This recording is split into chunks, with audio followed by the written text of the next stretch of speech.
una de las voces relevantes de la política mexicana, y yo en este momento me enlazo vía Zoom con Felipe Calderón. Felipe, buen día. ¿Qué tal, Adela? Buen día. Muy feliz año para ti, para todo el auditorio de la saga, para todo tu equipo también. Igualmente para ti, Felipe. ¿Cómo estuvo, cómo te fue en Panamá? Si quieres empezamos con eso. Sí, un poco para lo que íbamos a hablar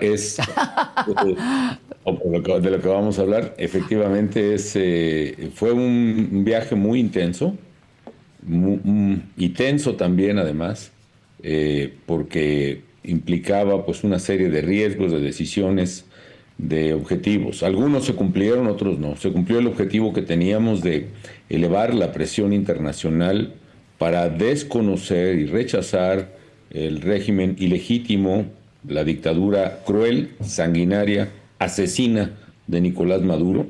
Creo que ese objetivo se cumplió. Queríamos acompañar también al presidente electo Edmundo González a Caracas, que implicaba la existencia de un movimiento exitoso que pudiera haber revertido el estado de cosas en Venezuela, es decir, que hubiera permitido su propia llegada al poder. Eso no se cumplió. Prevaleció la dictadura, pero me parece que se perdió una batalla, pero no la lucha por la democracia en Venezuela y en todo el continente, Adela. Creo que hay que seguir. Hay un ejemplo vibrante, impresionante de lucha, que es el de María Corina Machado, que no podemos ignorar. Hay un testimonio enorme de venezolanos que han rechazado y rechazan la imposición, demandan nuestra solidaridad y la merecen. Creo que hay que estar solidario con ellos. Y hay también miles de personas que hoy están en una cárcel injusta en Venezuela, muchos de ellos jóvenes, muchos de ellos menores de edad, que me parece una de las grandes aberraciones del mundo occidental en estos tiempos. Me parece que esos regímenes, entre los más arcaicos, los más autoritarios, pues de Corea del Norte, de Rusia, que también persigue opositores, de Irán, que persigue por cuestiones de credo, que hostiga a las mujeres, que las encarcela, las ejecuta, en fin. Me parece que el caso de Venezuela y el de Nicaragua, en esta tríada Nicaragua, Cuba, Venezuela, Sí. está muy cerca de nosotros y tiene que ser combatida civilmente por todos los que creemos en la libertad y en la democracia.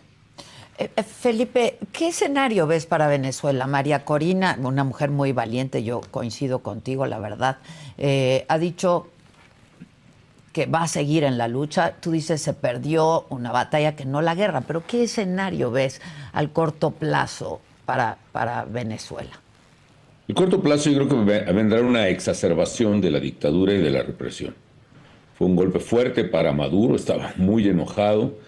El haber sido solo acompañado por su comparsa de dictadores, el haber sido rechazado en todo el mundo, en Europa, en Asia, en América, el haber sido desconocido por Donald Trump a unos días de que entre a tomar posesión, el haber roto relaciones Chile y otros países, Paraguay, por ejemplo, Chile en particular, que es de cuño o de tendencia socialista, tiene un presidente abiertamente socialista, pero un demócrata, hay que decirlo. Eh, el haber no tenido ni siquiera la presencia de los presidentes de otros países asociados, entre otros Colombia y México, ni Brasil tampoco estuvieron ahí.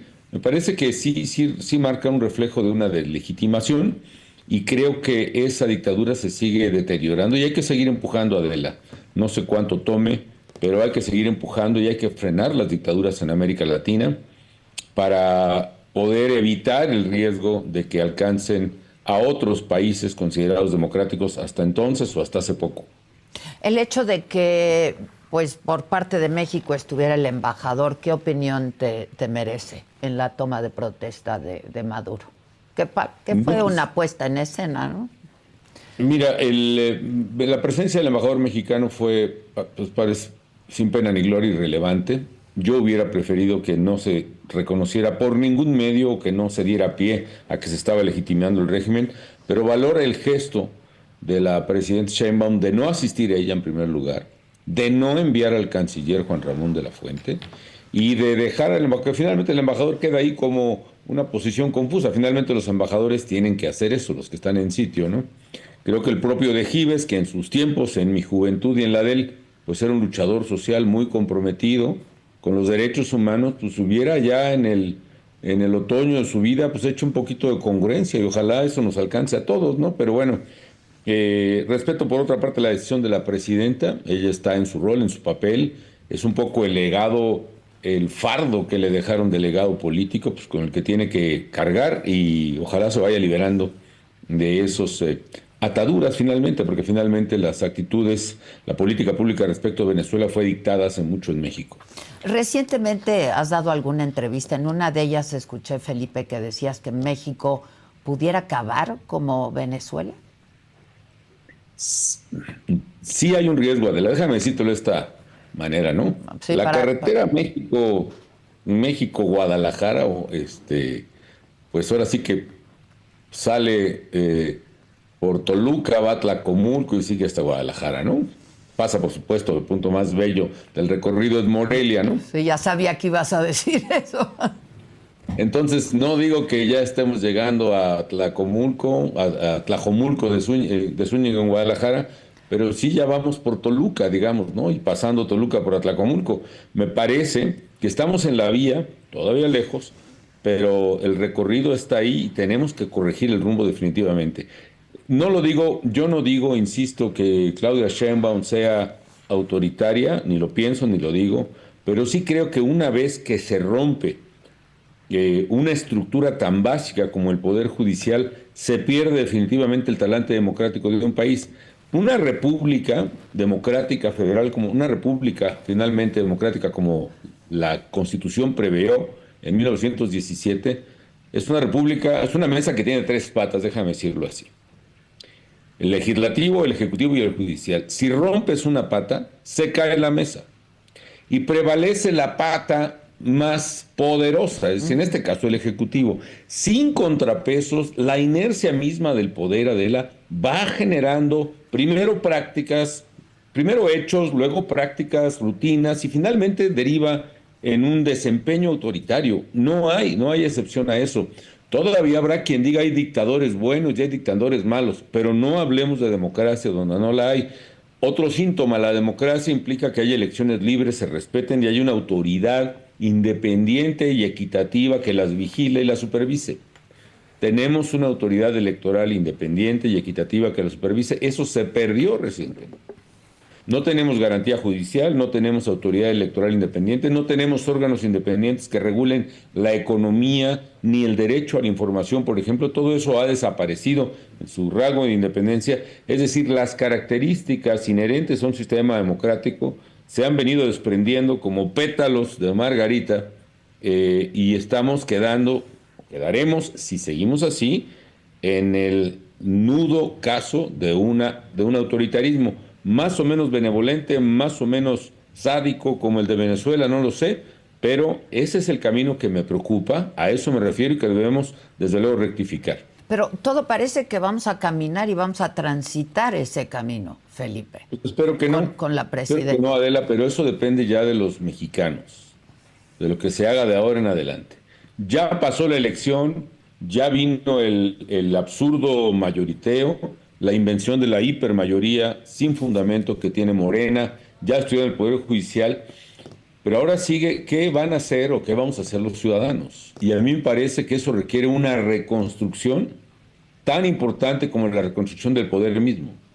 Tenemos una sociedad que no tiene canales de participación y también hay que decirlo, Adela, que durante mucho tiempo, años, quizá décadas, se negó a participar con responsabilidad en los asuntos públicos. Como decía mi padre, en paz descanse, le dejó la política a los políticos, si no hay que dejarle la política a los políticos. Mala idea.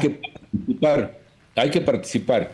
Él también decía que ciudadanía y política son sinónimos. Ciudadanía viene del latín civitas, que significa ciudad, política viene del griego polis, que también significa ciudad, de manera tal que político y ciudadano son la misma y deben ser la misma cosa en el caso de México y de todos, por cierto, todos los países democráticos que están sufriendo el golpe de populismos o de autoritarismos están caracterizados por ciudadanías ausentes, ciudadanías que no ejercieron su cargo, perdón, sí, ciudadanías que no ejercieron su alto cargo de políticos. Y no me refiero a grillos ni señores con Su farándula responsabilidad, quizá. sí, con gente Nuestra que participe en responsabilidad. su colonia, con gente que participe en su municipio, que ponga orden en los vecinos, que recoja y ponga la basura, que pague sus impuestos, que le exija a los alcaldes. Esa ciudadanía no está, Adela, y es la que hay que construir. No será de la noche a la mañana, pero sí va a implicar un esfuerzo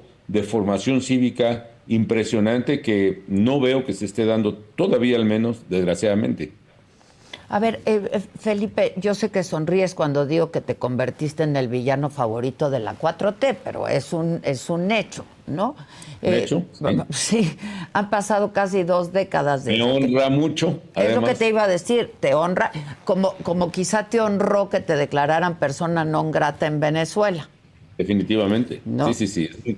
Es un alto honor que llevo como con orgullo en mi vida. Pues sí, sí, eso me figuraba, pero el hecho de convertirte en el villano favorito de la 4T no debió de haber sido fácil, no debe de haber sido fácil, pero tú optaste por no quedarte callado, Felipe. ¿Por qué? Que es un poco lo que hacen los expresidentes, por prudencia, por lo que quieras, por oportunismo, por lo que sea. Bueno, pues un poco es este aprendizaje que tuve desde niño, Adela, que lo acabo de escribir como ciudadano. Y en el caso de mi padre, además, su rol no se limitaba a los ciudadanos, su concepción era, incluso, déjame decírtelo, hasta religiosa. Es decir, para él, alguna vez me lo dijo, cuando yo llegué a su biblioteca y que estaba terriblemente decepcionado de un fraude brutal que nos habían hecho allá en Morelia, que le dijo, no vuelvo a participar en política. Él lo tomó así, me dijo, mira, pues te respeto, te quiero, en fin, tú decides tu vida, pero tienes que entender una cosa, en esta casa el mandamiento de amarás a tu prójimo como a ti mismo significa harás política con principios. Esa es la manera en que se traduce tu amor al prójimo. No es una cosa de filantropía, de caimebienismo, de buenondismo. Es una cosa de compromiso por transformar tu realidad social, comunitaria. Y eso es, solo hay política en eso. Entonces tengo este chip, si me permites decirlo, que me hace concebir que hay que participar en política, hay que alzar la voz por los que no tienen voz, hay que puntualizar lo que tiene que puntualizarse. Y sí me ha traído problemas, pero no es nuevo también, Adela. Yo creo que si tú revisas la historia de mi vida, pues he tenido grandes amigos y también pues grandes adversarios y gente que le caigo bien y gente que le caigo mal. Y no falta algún día que hice algún comentario, quedó alguien lastimado, un colaborador, un aliado, un amigo, en fin, poco ha sido mi vida.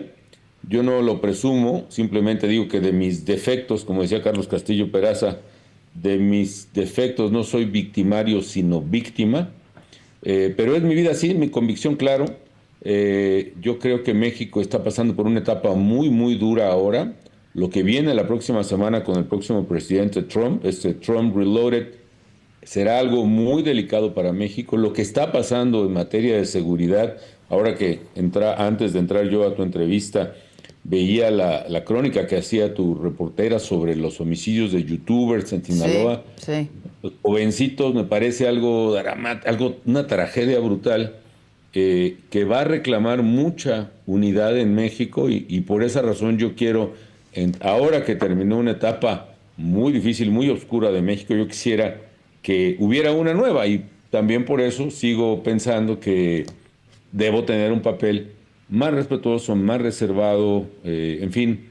Yo creo que todos debemos colaborar un poco a que esto salga adelante porque sí se vienen tiempos todavía más ¿Es difíciles. eso o es una decisión de le voy a bajar? Porque ya no quiero más problemas. No, pues yo creo que tienes que... Hubo un cambio en México de gobierno, Adela, y un cambio de circunstancias en el entorno que están siendo una amenaza para el país. Estoy convencido de que la presidencia de Trump no se va a parecer ni remota, ya no digas a la de Joe Biden o Obama, Sí, ni no. siquiera la primera Ni la presidencia de Trump. primera, sí, no. Estoy convencido también que el crimen organizado es el peor enemigo del país y que el peor enemigo reclama ciertamente poner la mira con una forma más constructivo. Yo no sé si me equivoco, pero también yo veo detalles si no más constructivos en el gobierno y en la presidenta, pues no tan destructivos y tan divisorios y tan hirientes y tan a veces suicidas en términos colectivos, en términos de país, como los que veía hace unos meses, ¿Cómo hasta hace qué? unos meses. ¿Puedes dar un par de ejemplos? No, no, es decir, me refiero a esa política de dividir, Ya, de ya, ya, insultar, de ya. ofender, de humillar, que venía desde el poder, de atacar, pues por ejemplo, en el caso de ustedes, periodistas, acosarlos, sacarlos de los medios de comunicación donde trabajaban, quitarles, presionar a sus patrocinios, en fin, olvídate de los políticos, pero este asunto de acoso y de división sobre los mexicanos, yo lo veo más atenuado y me parece que tiene que ser correspondido también desde la sociedad y desde la crítica con un papel más responsable. Eh, Además hay tiempo de echar cohetes y hay tiempo de recoger varas, mi querida Adela. Yo creo que cualquier gobierno que inicia implica para todos un tiempo de recoger varas, de preparar, ojalá venga buen camino. Si tú ves mi libro de decisiones difíciles, incluso así empecé con el sexenio de López Obrador, Sí. le envié una carta deseándole bien, dándole algunos consejos y diciendo que podría ser el mejor presidente de México si pasaban ciertas cosas. Bueno, claro que no me hizo caso absolutamente ninguno, ¿no? Pero pienso que hay que dar chance a que se puedan rectificar cosas. Y que bueno, ya veremos cómo vienen las cosas, ¿no? Seguro quien nos esté escuchando puede decir, pues tú ya tuviste tu oportunidad, ¿no?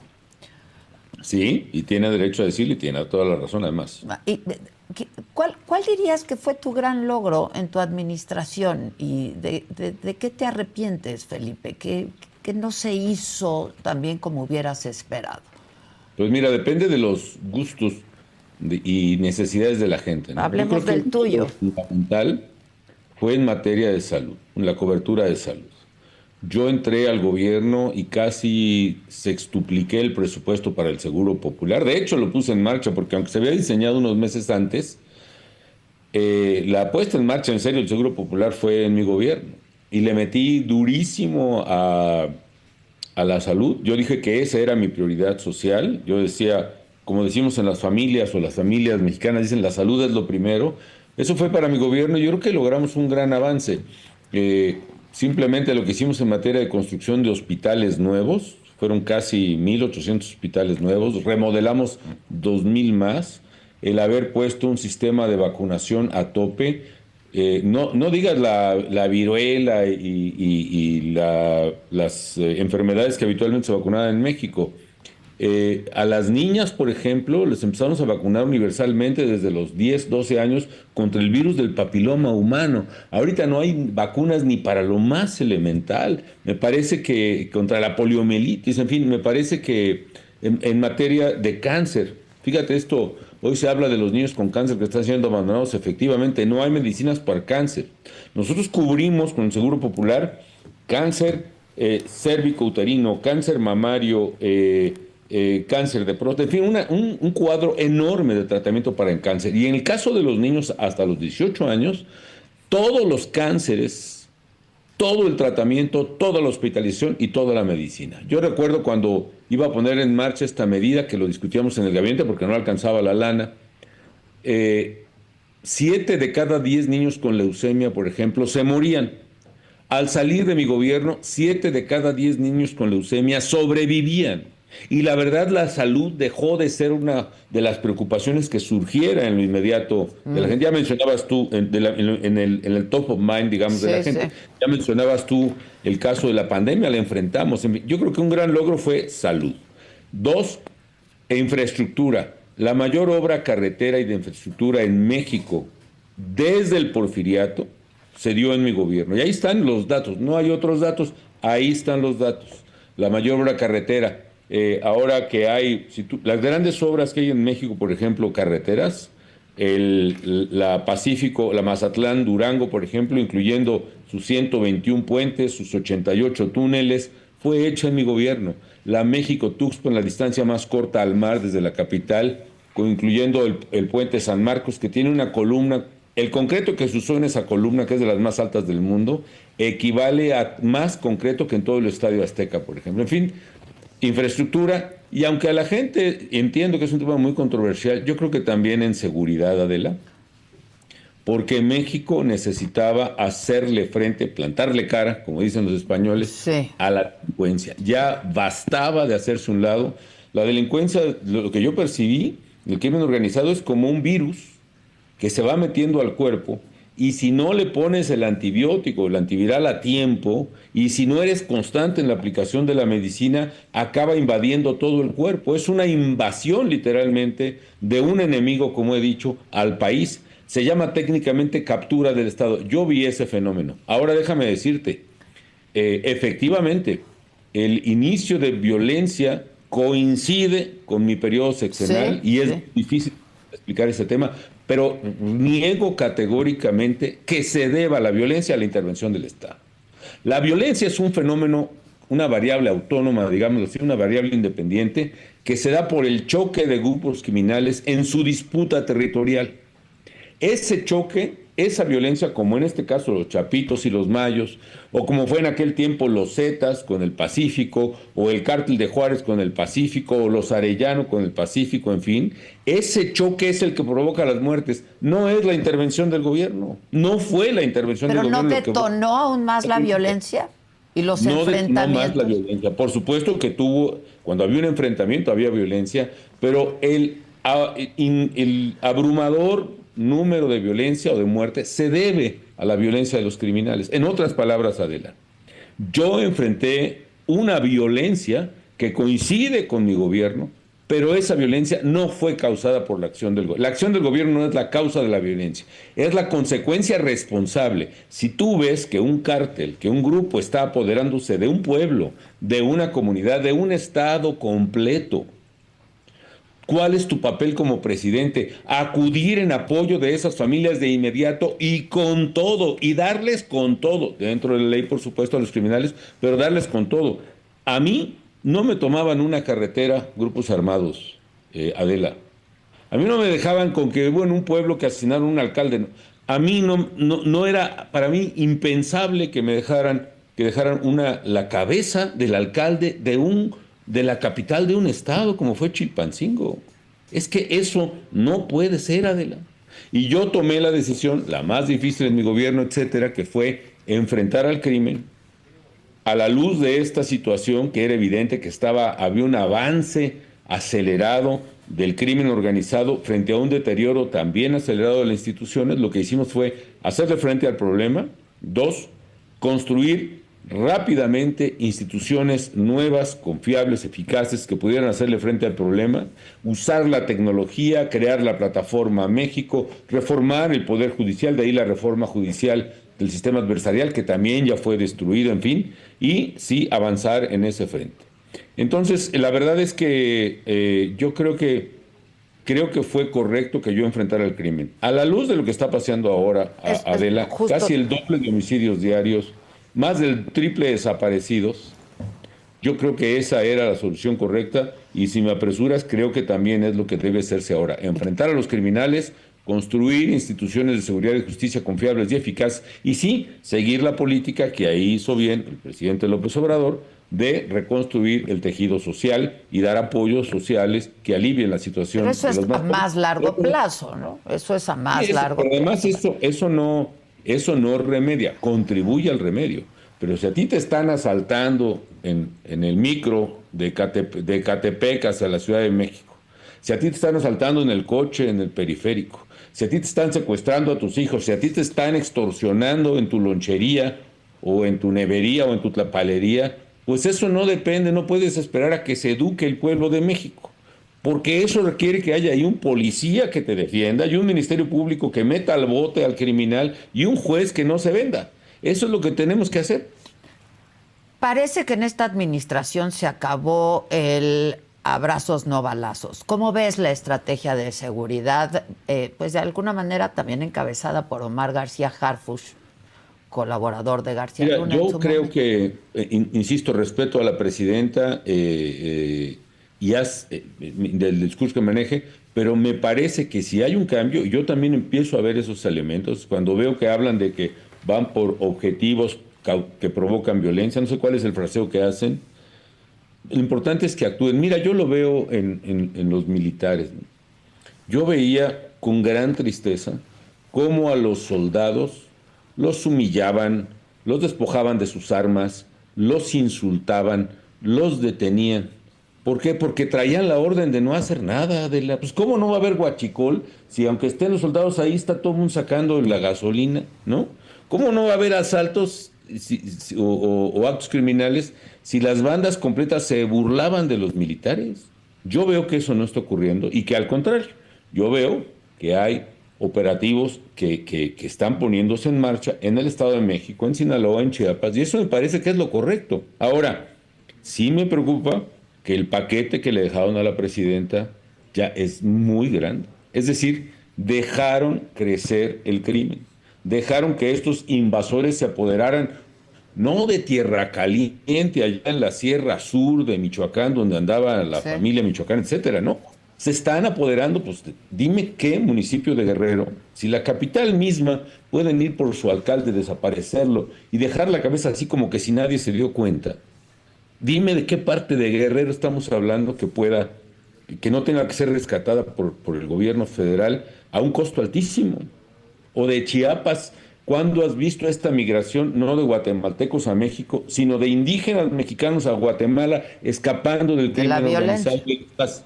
El sacerdote que mataron ahí en Chiapas por haberse organizado con los ciudadanos, la verdad dejaron un paquetazo a Claudia Sheinbaum y yo creo que está tomando las medidas correctas. Le va a alcanzar el tiempo, le va a alcanzar, hay todavía posibilidad de resolver eso, algo que se planteaba Héctor de Mauleón hace un mes y pico, es decir, será posible todavía o ya llegamos al punto de no retorno, eso no lo sé, pero en cualquier caso creo que hay que apoyar, no sé cómo, pero habría que ver eso. Y ahora el tema es el fentanilo, de lo que no se hablaba en tu época. Son dos temas, sí, y bueno, y más que el fentanilo es la presión de De Estados Unidos Estados sobre, Unidos, claro. que sí es un tema prioritario para los americanos y con esos elementos tienes que jugar, ¿no? Hay mucha gente que dice, no, pues se legalice la droga muy fácil, etcétera.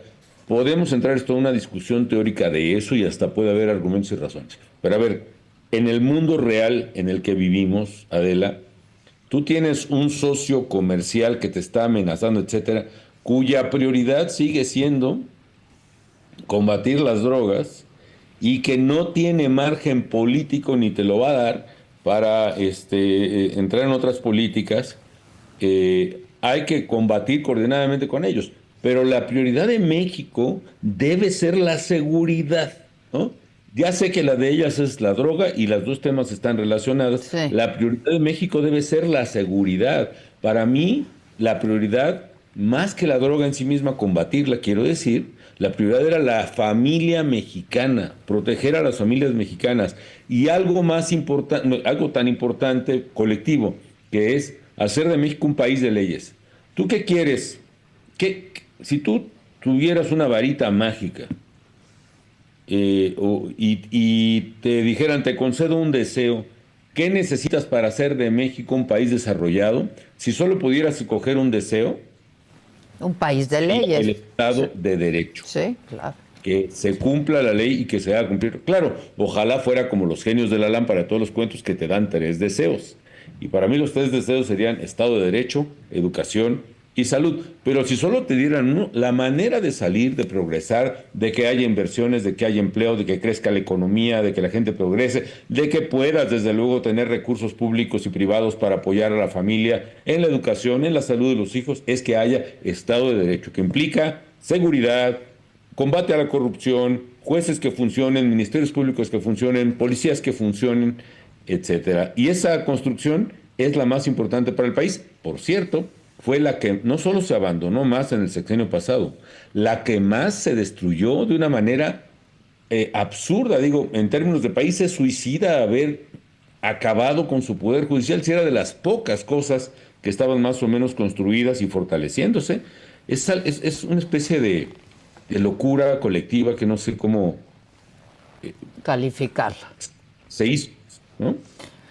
A propósito de Trump, ha hablado de calificar a los carteles mexicanos como organizaciones terroristas. Te pregunto, ¿son terroristas? ¿Son grupos terroristas? Uno. Y dos, ¿qué implicaciones puede tener para México el hecho de que sean calificados como grupos terroristas al crimen organizado? Mira, gramaticalmente, conceptualmente, Adela, pues, claro que son grupos que dedican a aterrorizar a la población, ¿no? Le matan a un adversario, un dealer en una colonia que está vendiendo droga para el otro amigo. Que esa es la esencia que está en los homicidios, en muchos de los homicidios, ¿no? Lo matan. No solo lo matan, lo torturan y le cortan la cabeza. Quieren provocar terror.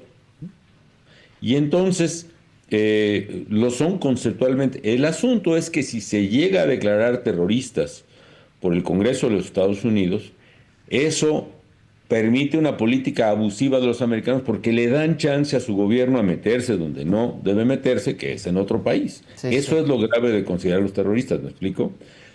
Ahora, mi temor es que sí los van a declarar terroristas y sí se va a sentir Trump con la autoridad, ya no solo derivada de un capricho, sino de una ley americana, para meterse en México a hacer de las suyas, ¿no? Eso es lo verdaderamente peligroso, me parece rechazable, pero por eso también es importante poner al gobierno en un carril de seriedad. El tema que se viene en una semana de la es muy grave. No podemos estar jugándole al valiente, sino definitivamente tenemos que hacer política, diplomacia, acuerdos. A ver, ¿qué es lo que quieres? ¿Quieres que haga esto? ¿Quieres que haga lo otro? Yo quiero que tú hagas esto, yo quiero que tú hagas lo otro. En fin, esto de la mercancía china, pues está bien el espectáculo de ir a quebrar ahí un local de Mississauga. fallita en Mississauga, ¿no? Está bien, para el show, pero ese no es el tema con los americanos de los autos. Tú tienes que revisar las importaciones chinas a México y cuánto de esas importaciones son componentes que se ven en Estados Unidos y decir, no, pues sí tengo que hacer un cambio en la política de aduanas. La verdad sí estoy recibiendo mucha mercancía china, la verdad sí hay muchas empresas en China que como siempre el gobierno se mete a rescatar empresas, tú nunca sabes, nunca quiebran y eso implica un dumping, implica que pueden vender a un precio más bajo del tuyo, Sí. del que el mercado permitiría, ¿no? Entonces, ese tipo de cosas yo espero que el gobierno las esté haciendo, pero implica, y es un poco lo que me tocó también, porque la presión de los gringos, demócratas o republicanos siempre está ahí. Y lo que tienes que hacer es un gobierno que pensando en el bien de los mexicanos tenga una relación a todo dar con los gringos y lo que sea cada quien, Adela. Yo creo que el mejor momento de la relación México-Estados Unidos, modestia aparte, fue mi gobierno. Yo la llevé muy bien con los republicanos cuando George Bush y la llevé muy bien con los demócratas con Barack Obama. Cooperamos como nunca, extraordinariamente. El comercio avanzó, se pusieron las bases para que México se convirtiera en una maquinaria exportadora de manufacturas. Fue cuando se acuñó el llamado momento de México, ¿no? The Ajá. Moment of Mexico, Mexico the Moment. Mexican Moment. Fue entonces cuando México iba a las grandes ligas, la verdad. Pues sí, lo digo un poco con nostalgia, estoy de acuerdo, pero pues así fue. ¿Te acuerdas cuando decías que López Obrador era un peligro para México? Sí, sí me acuerdo. Fue Sí un peligro para México. Vamos a dejarlo a criterio de tu público, Yo creo que sí porque, decidiste ya bajarle. porque hay quien dice que no, pero ahora sí que yo tengo otros datos. Me voy a tener que ir, Adela, en un segundito. Oye, nada más rápido, ¿te acuerdas la refinería? Porque ahora se dice que no terminaste una refinería, ¿te acuerdas la de Atitalaquia? Que no la Sí, terminaste, Atitalaquia es que el nada más municipio. pusiste una barda. Mira, quiero que le preguntes porque nunca me lo han preguntado eso, la verdad, y te voy a decir. Ahí está, ahí No, está. en lo que a mí respecta a la refinería, que se decidió por Pemex y en colaboración con muchos gobiernos, el periodo de mi gobierno terminó tiempo y forma. Es una refinería que estaba programada para construirse en 8 años, Adela. ¿Sabes por qué? Porque las refinerías tardan 8 años en construirse. Yo empecé esa refinería en 2011, por supuesto, que estuvo lista la ingeniería de primer nivel y se limpió el terreno, se emparejó, se cuidó, se vigiló, etcétera. Eso es lo que estaba previsto que se construyera en mi gobierno. Fue la decisión del presidente Peña de que no se construyera. Está bien, la respeto, pero en lo que a mí toca, iba de acuerdo a lo programado. Dos cosas más. Primero, La ingeniería es básica, Adela, es básica. Y no es solo la barra, la ingeniería básica de la refinería estaba perfectamente hecha y revisada. ¿Por qué es tan importante? No sé si te ha pasado que contratas a un arquitecto que te va a construir un cuarto, lo que sea, una casa, y de repente te cuesta el doble, el triple y tarda 5, 6, 7 veces más, ¿no? Si tú tienes bien la ingeniería, el momento a momento, ni se te sale de costos, ni se te sale de tiempo, y la refinería esa iba bastante bien. Dime qué ha pasado con Dos Bocas. Que no refina. No refina, no jala, y se ha gastado 18,000 millones de pesos. Va a acabar gastándose el triple de lo que nos dijeron, y no va a refinar. ¿Por qué? Porque no hicieron bien las cosas en tiempo y forma. Y además, ¿cuánto va a tomar de aquí a define? Pues los 8 años. Ahora sí que también yo puedo decir, pues López Obrador se gastó 18,000 millones y no acabó su refinería, nomás dejó los fierros. Pues no se trata de eso. Entonces, la refinería, esa iba bien. Y tres, algo muy importante, Adela. La importancia estratégica de hacerla en el centro del país. Primero, el mercado relevante de los combustibles, ¿dónde crees que está? ¿Entre México, Querétaro, León, Guadalajara, Veracruz? ¿O entre Palenque, Villahermosa, Dos Bocas y Centla? Pues el mercado está acá. La refinería la tienes que hacer acá. Dos. Y ya te conozco. Algo muy importante. Esa refinería estaba diseñada para procesar o reprocesar, si me permites, el combustóleo, que es el residual súper contaminante, inútil, que sale de refinerías viejas de Salamanca y de Tula, que están ahí en el centro. Esa refinería hubiera tomado ese residual, lo hubiera reprocesado, hubiera sacado gasolina súper buena, sin necesidad de tener ese contaminante, porque eso es el combustóleo ya no se usa en ninguna parte del mundo. Sí. Está prohibido que los barcos lo usen. Entonces, ¿qué hace el gobierno? ¿Qué hizo el gobierno pasado con ese combustóleo? A fuerzas quiso quemarlo y por eso la CFE cancela el gas y le empieza a meter combustóleo que es cancerígeno, que es asesino a las plantas generadoras de electricidad de CFE en Mazatlán, en Salamanca, en Tula. ¿Por qué los PIC, si ya habíamos más o menos resuelto la contaminación de la Ciudad de México, por qué volvieron el sexenio pasado los no circulas y los quién sabe qué madre? ¿Por qué? Porque esa refinería de Tula le volvieron a meter combustóleo, le volvieron a meter veneno. Y las emisiones de azufre y de micropartículas venían directamente sobre la Ciudad de México y sus 22 millones de habitantes, contaminando, enfermando. Y eso es una responsabilidad del gobierno. La refinería que nosotros habíamos previsto hubiera procesado todo ese combustóleo, producido más gasolina con el mismo petróleo que había antes y hubiera sido una solución completa. Insisto, se decidió en otro gobierno que no se iba a hacer. Pudo además haber hecho, el diseño era que se hiciera por privados también, Adela. Sí, sí. Es decir, no iba a implicar dinero público. Se podía haber concesionado la refinería con la reforma que hicimos y así hubiera sido una situación de ganar, ganar. Pero en fin, esa es la explicación. Si la refinería iba en tiempo y forma y si hubiera sido una gran solución para muchos problemas asociados al sector energético y ambiental que hoy sigue sufriendo México. Felipe, te agradezco mucho. ¿Vas a estar viniendo con más frecuencia a México? ¿Estás viviendo en España? Sí, estoy viviendo en España, es donde tengo ahora sí que más trabajo.